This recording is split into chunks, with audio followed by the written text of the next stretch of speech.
Ay magandang umaga, tanghali, gabi sa inyong lahat mga kaibigan at mga kababayan ko. Ito naman po si Kador, dito lamang po sa Pilipinas Online Radio UK.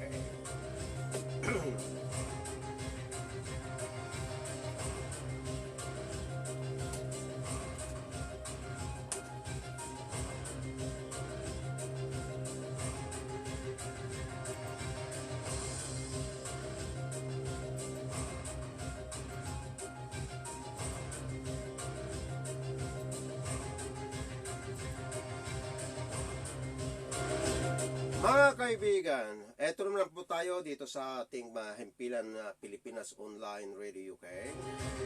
Na nandito na naman po tayo upang tayo maghatid na naman mga balita, mga kuro-kuro mga kaibigan kung ano yung mga nangyayari na sa ating bansa. Yung mga mamaselan bagay mga kaibigan na nandyan sa ating bansa na hanggang ngayon ay medyo hati o kaya mas mahigit pa. Ganyan mga kaibigan, dyan sa ating bansa mga kaibigan ay merong dalawa lang yan eh. Sa gobyerno natin mga kaibigan, nandyan ang opposition, nandyan ang gobyerno natin na kung saan ipinagtatanggol yung karapatan ng tao. Lalong-lalo na mga kaibigan ng ating mga kababayan.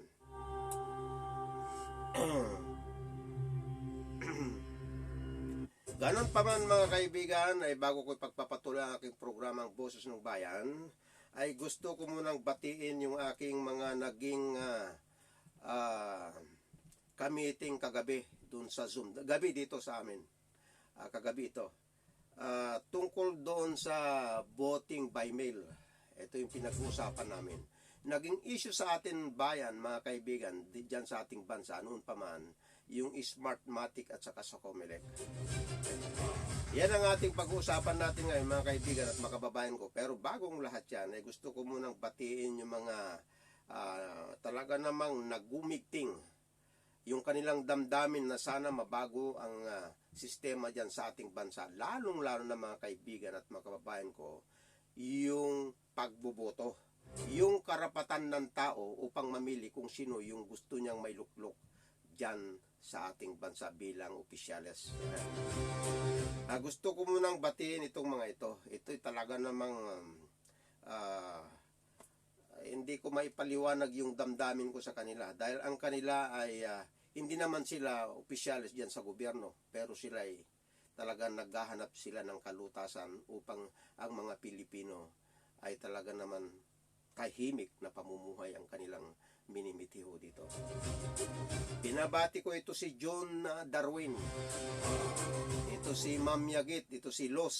Ayan, maganda nga. Ito si Beth ng Qatar. Ito si Abdul Hamid ng Mindanao.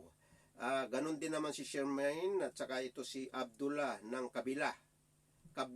Ayan. Ronald Dalida. Ayan. Tiga rito dito. Ito yung talagang walang iniisip ito kundi yung kung paano mapabuti ang bansa natin. Ronald Dalida. Ganon din naman si Ismaila ng Maguindanao at saka si Jemat. Ayan, ito yung mga kasamahan ko kagabi. At lalong-lalo na mga kaibigan at mga kababayan ko, ito si Ma'am Yagit at saka ito si Janet Panaligan. Magandang hapon, gabi sa inyo lahat. Mga kaibigan, ang naging paksa namin kagabi ay tungkol dun sa panukalan ng ating senator na voting by mail. Yan. Itong susunod. Gusto niya rin, na mabago rin, na mawala din ang Smartmatic. Kaya lang, ito yung gusto niya, yung voting by mail. Mga kaibigan, ito nagiging karanasan na dito sa London yan. Yung voting by mail, Senator, kami po ay naranasan na ho namin dito. Ang naranasan ho namin dito ay yung saksi ako, nandito pa yung mga papel kung gusto nyong malaman. Yung ibinigay na kung saan yung listahan ng iboboto mo, ipinadala. Kaya lang, nung natanggap na, tapos na ang botohan. Paano pa ngayon mabibilang yung boto ng tao? Noon naman nang tapos na ang bilangan na dumating naman na yung kanyang listahan kung sino yung gusto niyang maging maglingkod dyan sa ating bansa. Yan ang napakasakit. Okay. Sa madaling salita, Senator, ay hindi ho talagang uubra yung voting by mail kung tutuusin. Yun ang naging experience. Dito lang sa ilang milyon na pwedeng mangyari diyan sa ating bansa na mawawala lamang yung kanilang karapatan para bumoto kung ito ang pairalin natin diyan sa ating bansa. Mga kaibigan, ito dito sa ating dito sa London, ang mga Pilipino ho dito talaga nagsasaliksik sila kung ano yung dapat na pwedeng mangyari diyan sa ating bansa at ay kalulutas yung mga problema ng napakatagal ng panahon diyan sa ating bansa. Mga kaibigan, ito ang kanilang naisip, yung hybrid election system, na ito naman napakaganda yung sistema nito. Bakit hindi natin bigyan ito ng pagkakataon? Mga kaibigan, para ninyo ng awa, wala na tayong dapat na ito ay yung pagbubuto na nandiyan ng Smartmatic. Pagtulungan natin ito na mawawala na dyan sa COMELEC natin itong Smartmatic. Kasi ito na yung nagdulot na ng hindi na maganda dyan sa ating bansa. Nagdulot ito ng mga sari-sari kaisipan ng ating kapwa nating Pilipino. Kung makikita ho ninyo ito, meron na naman usap-usapan na ito din ang ginamit dyan sa Amerika na kung saan naman yung presidente naman na Trump ngayon ay medyo nagre-reklamo. Makita ho ninyo, dun sa Amerika nagaganap pa yan yung dayan, di lalong-lalo na dyan sa ating bansa. Itong bansa natin, mga kaibigan, hindi yung kagaya yung buhay, yung estado ng United States dyan sa ating bansa. Kung makikita ho ninyo yung katalinuhan ng mga nandiyan, naluko pa di lalong-lalo na dyan sa ating bansa.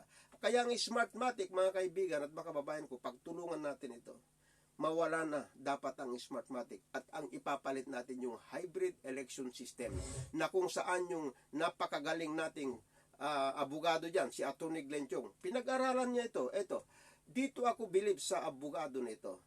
Bukod sa kanyang karunungan kung paano ang sistema dyan sa IT. Biro ninyo abogado, kaya alam niya kung ano yung pasikot-sikot diyan sa sa internet na yan, kung paano yung sistema diyan sa computer na yan.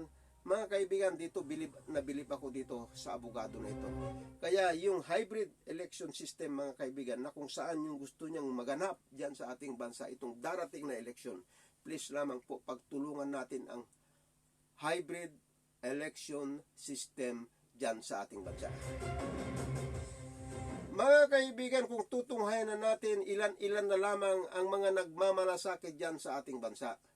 Kung makikita ho ninyo, itong abogado na ito kung saan-saang lupalop ng daigdig upang gusto niya ring iparating yung kanyang hinaing kung ano ang naging problema niya dyan sa ating bansa. Biro ho ninyo, makita ho ninyo ito sa talaga ng kung tignan mo yung kaisipan na niya, talagang litong-lito na dapat na iba kung ibang abogado yan, pero hindi. Talagang minamantini niya kung paano niya ipaglaban ang karapatan ang naaapi. Yun ang kanya Maraming salamat, Atty. Glenn Chong, sa katauhan mo, Atty. Nagigising kami na OFW kung paano mo gustong ipagtanggol ng ating kapwa nating Pilipino. Maraming salamat sa iyo, Atty.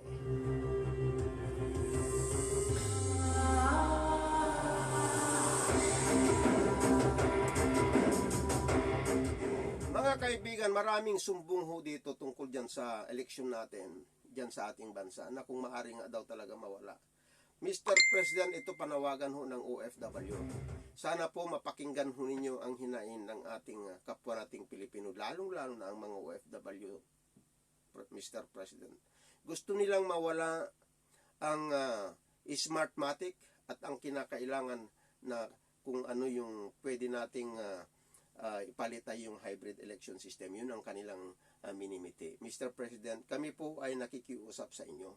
Kayong mga nasa Congress, kayong mga nasa Senate, iniisip namin kung paano ninyo gustong mapabuti ang bansa natin. Kaya nandiyan kayo. Pagtulungan natin ang ating kapwa nating Pilipino na maibigay yung wasto at saka tamang pagbubuto na dyan sa ating bansa.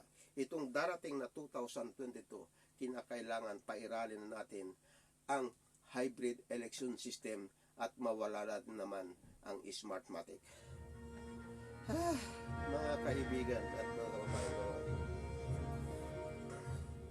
Mga kaibigan, marami ho ditong nagtatanong sa akin, marami ho tayo ditong mga isinusulat nila, dito, nakasulat dito ho, yung kanilang isinusumbong sa akin.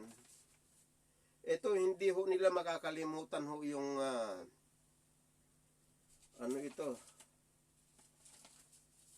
naku po, Mariosep.